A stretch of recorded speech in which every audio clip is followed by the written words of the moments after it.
بسم اللہ الرحمن الرحیم۔ یہ اعلیٰ حضرت نے ایک قصیدہ معراج جو لکھا ہے اس پر دیوبندیوں کا یہ اعتراض ہوتا ہے اور معاذ اللہ لوگوں کو بہکانے کی کوشش کرتے ہیں۔ مجھ پر بھی کبھی کال آیا تھا کسی کا کہ اعلیٰ حضرت نے یہ شعر غلط لکھا ہے۔ میں نے اول تو اس سے یہ کہا کہ بھائی اعلیٰ حضرت نے تو یہ حضور کے عاشقوں کے لیے پوری ہدایت بخشش لکھی ہے، تم کیوں پڑھتے ہو؟ تمہارا تو اعتراض ہے کہ تمہارا تو عقیدہ یہ ہے کہ حضور کچھ دیتے نہیں ہیں، تو ہدایت بخشش جب کھولو گے تو پہلی نعت ہے واہ کیا جود و کرم ہے شہ بتا تیرا۔ تو یہاں پہ پہلے ہی تو تمہارا اعتراض ہوگا کہ دیکھو حضور کے لیے کہا واہ کیا جود و کرم ہے، حالانکہ دیتا تو اللہ ہے، نہیں سنتا ہی نہیں مانگنے والا تیرا۔ خیر اعتراض جو ہے وہ یہ ہے کہ ایک شعر ہے اعلیٰ حضرت کا کہ حجاب اٹھنے میں لاکھوں پردے، ہر ایک پردے میں لاکھوں جلوے، عجب گھڑی تھی کہ وصل و فرقت جنم کے بچھڑے گلے ملے تھے۔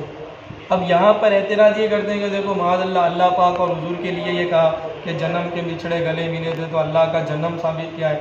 معاذ اللہ، صد بار معاذ اللہ۔ اللہ پاک کی بے پناہ مرتبہ پناہ مانگتے ہیں ہم اس سے۔ اللہ پاک کی شان تو لم یلد ولم یولد، وہ تو جسم و جسمانیت سے پاک ہے، اور لم یلد ولم یولد تو اس کی شان مبارکہ ہے۔ تو یہاں پر تو اعلیٰ حضرت یہ جو واضح ہے یہ شعر کے اندر کہ وصل اور فرقت کے بارے میں کہہ رہے ہیں۔ وصل کا معنی ملاقات، فرقت کا معنی جدائی۔ تو یہ جو ہے نا وصل اور فرقت دونوں میں تضاد ہے، جب جدائی ہوگی تو وصل نہیں ہے، وصل ہے تو جدائی نہیں ہے، وصل ہے تو جدائی نہیں ہے، دونوں وصل و فرقت دونوں الگ الگ چیزیں۔ اعلیٰ حضرت نے فرمایا کہ یہ جب سے دونوں جنم سے جب بنے ہیں نا وصل اور فرقت، یہ بھی تو کوئی وجود ہے نا، کسی چیز کا تو نام ہے جدائی ہونا اور فرقت ہونا۔ یہ جب سے ہے تب سے جنم سے یہ دونوں کبھی ملے نہیں تھے، لیکن آج دیکھو معانقہ کر رہے ہیں، آج مل رہے ہیں۔ یعنی ایک یہ شعر کی ایک اصطلاح ہے وصل اور فرقت کے بارے میں، دوسرے بھی شعراء نے سب لکھا ہے۔ اب یہاں پر جو ہے نا یہ جو اعتراض کرتے ہیں کہ اللہ کے لیے یہ لکھا، ہرگز نہیں، یہاں پہ ذکر ہی نہیں ہے، اور صاف تو ہے کہ عجب گھڑی تھی کہ وصل و فرقت جنم کے بچھڑے گلے ملے تھے۔ وصل اور فرقت مل رہے ہیں نہیں، یہاں اس سے نہ اللہ پاک کی طرف اشارہ ہے نہ حضور پاک علیہ الصلوۃ والسلام کی طرف اشارہ ہے۔ اب میں یہ کہتا ہوں کہ یہ لوگ ہدایت بخشش کھول کے اگر بغیر عشق رسول کے اگر یہ پڑھنے لگ جائیں گے تو ان کو ایسے ہی اعتراض سب نظر آئیں گے۔ اعتراض پہ ہر شعر پر اعتراض کریں گے، ہر شعر پر اعتراض کریں گے۔